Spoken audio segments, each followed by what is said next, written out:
এবার Meta, Visa, Chevron, Uber, MetLife, Mastercard, Boeing, US export council সহ একদল মার্কিন ব্যবসায়ী প্রতিনিধি দেখা করেছেন প্রধান উপদেষ্টা ডক্টর ইউনূসের সঙ্গে। এই প্রতিনিধি দলের নেতৃত্ব দেন পিটার হাস, যিনি একসময় বাংলাদেশে মার্কিন রাষ্ট্রদূত ছিলেন। এখন তিনি মার্কিন প্রতিষ্ঠান এক্সেলারেট এনার্জির উপদেষ্টা।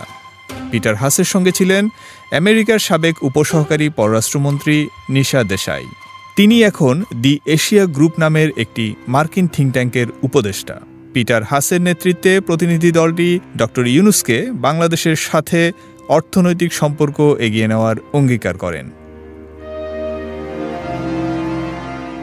আমেরিকার সবচেয়ে বড় কোম্পানিগুলো একযোগে সরকার প্রধানের সঙ্গে দেখা করার উদাহরণ বিরল, আর যার নেতৃত্বে বৈঠকটি হলো সেই পিটার হাসও বাংলাদেশে অত্যন্ত পরিচিত মুখ। শেখ হাসিনা সরকারের কর্মকাণ্ডের সমালোচনা করে এদেশের মানুষের প্রিয় ভাজন হয়ে ওঠেন তিনি। সরকারের সুবিধাভোগী বিভিন্ন ব্যক্তির বিরুদ্ধে ভিসা নিষেধাজ্ঞা নিয়ে আলোচনায় ছিলেন পিটার হাস। ফ্যাসিবাদ বিরোধী আন্দোলনের সময় মার্কিন সরকারের প্রতিনিধি হিসেবে পিটার হাস বাংলাদেশের মানুষের আকাঙ্ক্ষার পক্ষে কথা বলেন। এ কারণে হাসিনা সরকারের সমালোচনার মুখে পড়েন তিনি।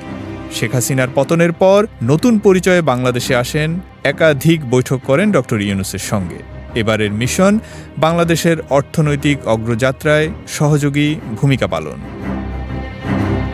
সর্বশেষ বৈঠকে পিটার হাস বলেন, বাংলাদেশের অগ্রযাত্রায় মার্কিন কোম্পানিগুলো প্রতিশ্রুতিবদ্ধ। আমাদের অগ্রযাত্রার ভিত্তি হল স্থিতিশীলতা, উদ্যোক্তা মনোভাব এবং টেকসই সমৃদ্ধি। ট্রাম্পের সম্পূরক শুল্ক মোকাবিলায় বাংলাদেশ সরকারের বাণিজ্য ও অবাণিজ্য বাধা দূর করার অর্থনৈতিক সংস্কারকে স্বাগত জানান তারা। রাজনৈতিকভাবে পিটার হাস এবং নিশা দেশাই আমেরিকার ডেমোক্র্যাট পার্টির অনুসারী হলেও বাংলাদেশ বিষয়ে মার্কিন পলিসি নির্ধারণে তাদের ভূমিকা আছে। বর্তমানে এক্সেলারেট এনার্জির উপদেষ্টা হিসেবে ইউএস চেম্বার অব কমার্সের অধীনস্থ ইউএস বাংলাদেশ বিজনেস কাউন্সিলের বোর্ড অব ডিরেক্টরসের চেয়ারম্যান পিটার হাস।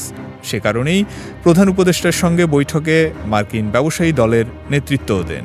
অন্যদিকে নিশা দেশাই প্রভাবশালী মার্কিন থিঙ্ক ট্যাঙ্ক দি এশিয়া গ্রুপের সিনিয়র উপদেষ্টা। বেশ কয়েকজন সাবেক মন্ত্রী, রাষ্ট্রদূত ও কূটনীতিক এই গ্রুপের সদস্য। ব্যবসায়ী প্রতিনিধি দল হলেও মার্কিন যুক্তরাষ্ট্রে নীতি নির্ধারণী প্রক্রিয়ায় তাদের গুরুত্ব আছে। বাণিজ্যের পাশাপাশি ইকোনমিক ডিপ্লোমেসি বা আন্তর্জাতিক অর্থনৈতিক কূটনীতিতে তাদেরকে বাংলাদেশের পাশে পাওয়া গেলে আন্তর্জাতিক ভূরাজনীতিতেও বাংলাদেশ এগিয়ে যাবে।